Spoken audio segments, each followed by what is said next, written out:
This vast land, measuring approximately 1,200 acres, is in Athi River.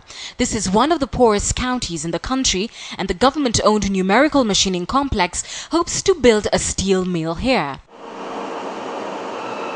NMC says if they could break ground today, it would only take 2 years to have a fully functioning steel mill.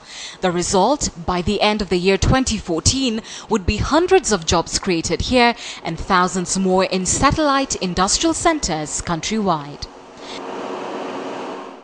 These are the pioneer Nyayo cars. They still function today. They were the mark of what was at some point a visionary era, that we could do it ourselves, leave alone the technological missteps in making the inefficient car, such as using far too heavy steel. It still was a novel idea and may have meant that signs like this would read, "The car in front of you is always made in Kenya."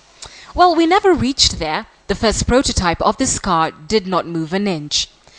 It would be a Kenyan car up front, made of our own steel, our own sweat, our own ingenuity. The final goal is to develop the car. And we are not going to do it as NMC per se. We are going to have to develop the SMEs to be the participants in the car development. The idea when we say we want to manufacture a car locally isn't merely about manufacturing the car. It should be something like when John F. Kennedy said, by the end of this decade, we must have a man on the moon. It wasn't about the man on the moon. It was about the industries that would be spawned in the attempt to land a man on the moon. The industrial development, the sectors that would be spawned by attempting to develop a Kenyan car are what counts. But be it a car or a tractor or massive industries, technological design is essential.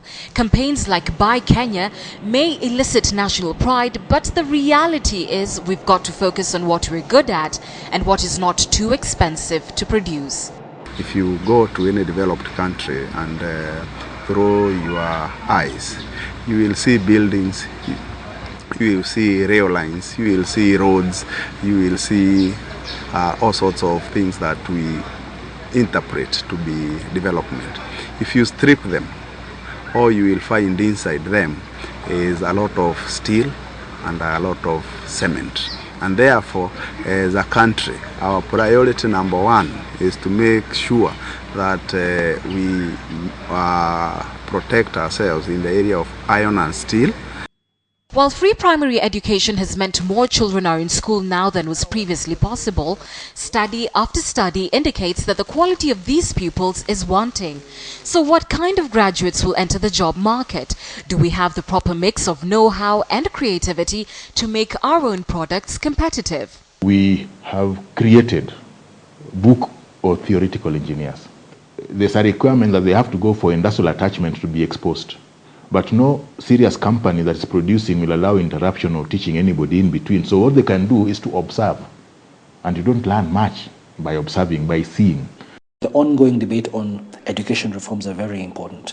We need to ensure that our education curriculum provides for innovative, creative, curious 18-year-olds who go into college and enter into a diverse range of programs, engineering, architecture, planning, all sorts of development, because curiosity at a young age leads to innovativeness and the kind of innovative mind that helps in industrialization.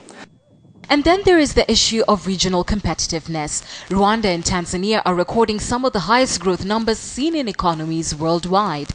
Global lenders have placed Tanzania on the top 10 list of world's fastest growing economies. Kenya isn't on it. Some say the numbers aren't alarming. Comparisons with some of our neighboring countries sometimes can be misleading. They start from an extremely low base. And the lower your GDP base, the faster it's easier to grow. In absolute terms, we're still growing much faster than them in absolute terms. 5% growth of Kenya's GDP is much higher than 6% growth of Uganda's GDP.